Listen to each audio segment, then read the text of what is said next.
یہاں تک کہ لادین کس نے تعریف بھی کی تھی آپ کو معلوم ہے. لیکن یہ ابھی موضوع چھوڑی. آئیے میں ایک اور مولوی صاحب کو دکھا رہا ہوں, یہ ابھی زندہ ہے. شکلیں دیکھو تو ایسا لگتا ہے کہ ابلیس ہے. کل رات خواب میں ابلیس کو دیکھا, ساری صورت جناب کی سی تھی. اس کا نام ہے عبدالعزیز الشبل. اس وقت یہ مفتی اعظم ہے سعودیہ کا. اس نے فتویٰ دیا ابھی حال ہی میں. فتویٰ کیا دیا؟ کہا حضور صلی اللہ علیہ وسلم کی قبر پر بھی حاضر ہونا شرک ہے.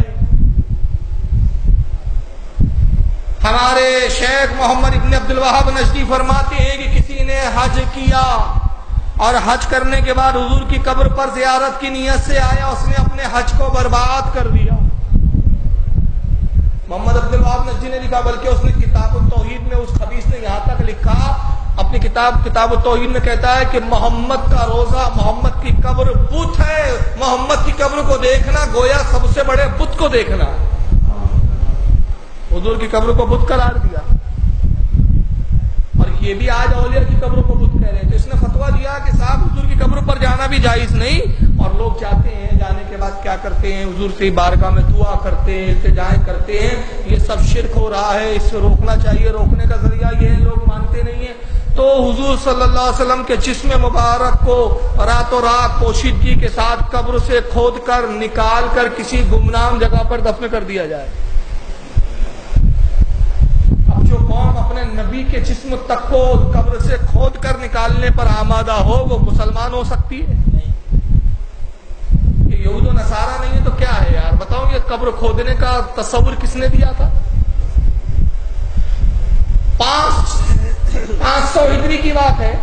ایک بہت بڑے امن پسند, متقی, پرہیزگار, ولی صفت بادشاہ گزرے, بلکہ ولی کامل لوگوں نے کہا, جن کا نام ہے سلطان نور الدین زنگی.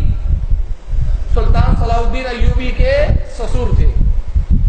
ایک مرتبہ سو رہے تھے, خواب دیکھا. خواب میں کیا دیکھتے ہیں کہ اللہ کے رسول تشریف لائے, ارشاد فرمایا, اے سلطان نور الدین زنگی میری حفاظت کرو.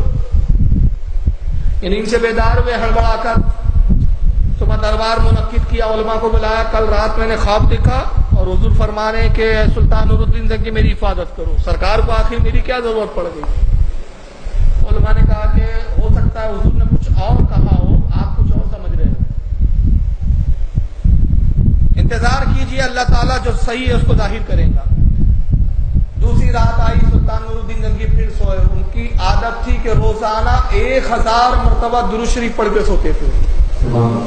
درود شریف پڑھی کی تلاوت کی, سو گئے. پھر سرکار تشریف لائے, پھر کہا سلطان میری حفاظت کرو. اس سے پہلے کہ آپ پوچھ پاتے, حضور تشریف لے گئے, ان کی نیند کھلی. پھر علماء سے بیان کیا خواب. علماء نے کہا کہ اگر آج سرکار تشریف لائے تو حضور سے عرض کرنا, یا رسول اللہ میں تعبیر سمجھنے سے عاجز ہوں, سرکار آپ خود واضح فرما دیں کیا حکم ہے سرکار. تیسری رات آئی, پھر خواب میں دیکھتے ہیں کہ حضور تشریف لائے, سرکار نے پھر فرمایا میری حفاظت کرو. تو فوراً عرض کیا, اللہ کے نبی آپ کیا حکم فرما رہے ہیں, میں سمجھنے سے قاصر ہوں. تو نبی پاک صلی اللہ علیہ وسلم نے 2 لوگوں کی شکلیں دکھائی. کہا ان کی شکلیں دیکھ لو, یہ مجھے تکلیف دے رہے ہیں, یہ مجھے نقصان پہنچانا چاہتے ہیں. یہ کہہ کے سرکار تشریف لے گئے. سلطان نور الدین زنگی بیدار ہوئے, اپنے وزیر کو بلایا, کہا جتنا خزانہ سمیٹ سکتے ہو ساتھ میں لے لو, اونٹوں پر گھوڑوں پر بار کرو, آج ہم مدینے جائیں گے. اونٹوں پہ سارے قیمتی ہیرے جواہرات, روپیے, کپڑوں کے تھان, بہت ساری اشیاء ساری لاد دی گئی. ایک بڑا خزانہ لے کر نور الدین زنگی رحمت اللہ تعالیٰ علیہ مدینہ پہنچے. گورنر مدینہ کو اطلاع استقبال کے لیے آیا. کہا سرکار کو اطلاع نہیں, کچھ نہیں, کیسے آئے؟ کہا حضور کے روضے پر حاضر ہونا ہے. سرکار کے روضے پر سلام عرض کیا, زیارت کی, اور اس کے بعد گورنر سے کہا اعلان کر دو کہ جتنے مدینے کے رہنے والے سب مجھ سے ملاقات کرے. بوڑھے ہو تو ملاقات کرے, عورتوں کو چاہیے ملاقات کرے, حتیٰ کہ جو بیمار لاغیر کمزور ہو ان کو بھی کاندھوں پر, ان کو بھی بستر اور کھٹیاؤں پہ لٹا کر لایا جائے, مجھ سے ملاقات کروائی جائے, کوئی نہ بچنے پائے. گورنر نے اعلان کروا دیا, اب سارے لوگ آ رہے ہیں, سلطان سے ملاقات کر رہے ہیں. آپ سب کو کچھ انعام دیتے, کسی کو روپیے, کسی کو کوئی زیور دے دیا, کسی کو کچھ دے دیا. سب کی شکلیں دیکھ رہے ہیں, مگر وہ 2 شکلیں نظر نہیں آ رہی جو خواب میں دکھائی گئی تھی. صبح سے شام ہو گئی, سارے لوگ آتے رہے, سارے لوگوں کے نام لکھے جاتے رہے, سب بادشاہ سے ملاقات کرتے ہیں, سلام عرض کرتے ہیں. چلے جاتے ہیں انعام و اکرام، لیکن وہ شکل نظر نہیں آئی۔ جب شام ہو گئی تو بادشاہ نے گورنر سے کہا کہ اے گورنر یہ بتاؤ کوئی رہ تو نہیں گیا؟ کہا حضور سارے لوگ آ گئے، کوئی نہیں بچا۔ کہا غور کرو کوئی ضرور رہ گیا ہے۔ کہا حضور پورے مدینے میں جتنے لوگ ہیں سب آئے، عورتیں بوڑھے بچے سبھی آئے۔ کہا کوئی تو رہ گیا ہے۔ اے گورنر یقیناً تو کسی کو بھول رہا ہے۔ تھوڑے دیر گورنر نے خیال کیا، کہا حضور ہاں یاد آیا، دو بڑے بزرگ ہیں جو مدینے سے بہت دور رہتے ہیں، بڑے پہنچے ہوئے ولی ہیں، دنیا کو ترک کر کے بیٹھے ہیں، کسی سے لینا نہیں دینا نہیں، کسی سے مانگتے نہیں، کسی کا کھاتے نہیں، بس 24 گھنٹے عبادت، سجدوں پہ سجدے، سجدوں پہ سجدے، سجدوں پہ سجدے، بہت متقی پرہیزگار۔ بس وہ نہیں آئے حضور۔ کہا چلو ہم ان سے خود ملنے پہنچے گے۔ رات ہی میں بادشاہ پہنچا، کٹیا میں چراغ جل رہا ہے، دروازہ کھٹکھٹایا، اندر سے آواز آئی، کون؟ بادشاہ سلامت نور الدین زنگی، سلطان نور الدین زنگی ہے۔ کہا رہے جاؤ، ہمیں بادشاہ سے کیا کام، ہم فقیر لوگ، ہم نہ بادشاہوں سے ملتے ہیں نہ دنیا داروں سے ملتے ہیں، ہم اللہ اور اللہ کے سوا کسی کی ملاقات کو پسند نہیں کرتے، جاؤ ہمیں کوئی بادشاہ سے غرض نہیں ہے، نہ ہمیں بادشاہ سے کام نہ بادشاہ کو ہم سے کام۔ سلطان نے آواز سنی، جلال کے عالم میں کڑک آواز میں کہا دروازہ کھولو ورنہ دروازہ توڑ دیا جائے گا۔ جب انہوں نے دیکھا کہ دروازہ توڑنے کی نوبت آ گئی تو مجبور ہو کے دروازہ کھلا۔ جیسی دروازہ کھلا تو بادشاہ کی نظر پڑی دونوں وہی چہرے والے جو خواب میں دکھائے گئے تھے۔ سلطان نے حکم دیا سپاہیوں کو فوراً گرفتار کرو۔ جیسے گرفتار کیا انہوں نے چلانا شروع کیا، کہا بادشاہ یہ جرات تمہاری ہے، اللہ کے نیکوں کو تم گرفتار کرتے ہو، فاسق و فاجر اور مجرموں کو چھوڑتے ہو، ہم تمہیں فتوا دے دیں گے۔ کہا خاموش مردودو، بڑے ولی بنے بیٹھے ہو، تلاشی لو ان کے کمرے کی۔ اب تلاشی لو، بڑے فقیر کی کٹیا تھی صاحب، بڑے عابد و زاہد، کچھ تھا ہی نہیں کٹیا میں، مٹی کا ایک برتن کھانے کے لیے، مٹی کا ایک گھڑا پانی پینے کے لیے، ایک بڑی سی چٹائی رکھی ہوئی ہے، اس پہ 2 جاں نمازیں جس پہ بڑی عبادت کرتے تھے بیچارے۔ بادشاہ نے کہا جا نماز ہٹاؤ، جا نماز ہٹی، چٹائی ہٹاؤ، چٹائی ہٹی، اور جیسی چٹائی ہٹی تو ایک تختہ، اور تختہ ہٹا تو ایک سرنگ، اور سرنگ کہاں تک گئی ہے؟ رسول اللہ کے روضے تک۔ بادشاہ نے جیسی دیکھا سرکوب کیا، مارنا شروع کیا ان کو سختی کے ساتھ۔ کہا مردودو بتاؤ کیا معاملہ ہے، یہ سرنگ کیسے بنائی تم نے؟ انہوں نے کہا بادشاہ اب راز کھل چکا ہے، اب ہم کچھ نہیں چھپائیں گے، معاملہ یہ ہے کہ ہم مسلمان نہیں ہیں۔ ابھی بس یہ جملے پہ غور کرنا، میں اس پہ ایک نقطہ عرض کرنا چاہوں گا۔ انہوں نے کہا ہم مسلمان ہم تو یہودی ہے، ہمارے بادشاہ نے جو یہودی ملک فلاں ملک کے رہنے والے، ہمارے بادشاہ نے ہمیں بھیجا، ہم مسلمان کے لباس میں آئے، ہم نے قرآن کی تلاوت سیکھی، اسلام کو جانا پڑھا، اور اپنے آپ کو مسلمان ولی عالم فاضل متقی پرہیزگار ظاہر کیا، اور ہمیں بادشاہ نے اس مقصد سے بھیجا کہ ہم سرنگ لگا کر محمد کے جسم کو نکالیں اور نکال کر اپنے ساتھ لے جائیں اور بادشاہ کے حوالے کر دے، تاکہ بادشاہ رسول اللہ محمد صلی اللہ علیہ وسلم کے جسم کو لے کر مسلمانوں کے ساتھ بہت بڑا سودا کر سکے۔ ہم اس غرض سے آئے تھے، سرنگ کا کام روز کر رہے تھے، لوگ ہمیں تو ولی سمجھتے تھے، ہم رات میں کام کرتے تھے اور دن میں بڑے پارسا بن کے بیٹھے رہتے تھے، یہاں تک کہ حضور کی جسم مبارک اور یہ سرنگ کی آخری حد میں بس تھوڑا سا فاصلہ رہ گیا تھا، کچھ وقت کا کام تھا، مگر عجیب اتفاق کی بات ہے کہ جب آج ہم نے سرنگ بنانا شروع کیا تو بجلیاں کڑکنے لگی، طوفان آ گیا، بارش ہونے لگی، ہم پر ایک ہیبت طاری ہو گئی۔ ہم نے کام کو روک دیا اور ارادہ کیا کہ جب یہ طوفان تھم جائے اس کے بعد سرنگ کھودیں گے، اب بس تھوڑا سا کام ہے کہ کچھ ہی کدالیں ماریں گے، محمد صلی اللہ علیہ وسلم کے جسم تک پہنچ جائیں گے۔ مگر اس سے پہلے کہ ہم اپنا کام دوبارہ شروع کر پاتے، آپ آ گئے اور ہم گرفتار کر لیے گئے۔ بادشاہ نے کہا تلوار لاؤ، تلوار لائی اور ان دونوں کو اپنے ہاتھ سے قتل کیا، اور اس کے بعد فرمایا کہ رسول اللہ کے روضے کے ارد گرد سرنگ کرو، خندق کھودو، اور اتنی گہری خندق کھودی گئی کہ یہاں تک کہ پانی نکل آیا، پھر لوہا تانبا مختلف دھاتوں کو گلایا گیا، اور گلا کے اتنی موٹی چاروں طرف دھاتوں کی دیوار بنا دی گئی کہ اب اگر بم بھی مارا جائے تو رسول اللہ کے روضے پاک کو کچھ نہیں ہو سکتا، سرکار کے جسم تک کوئی اب پہنچ نہیں سکتا، اتنا مضبوط انتظام کیا۔ یہ کب کا واقعہ ہے؟ اس کو امام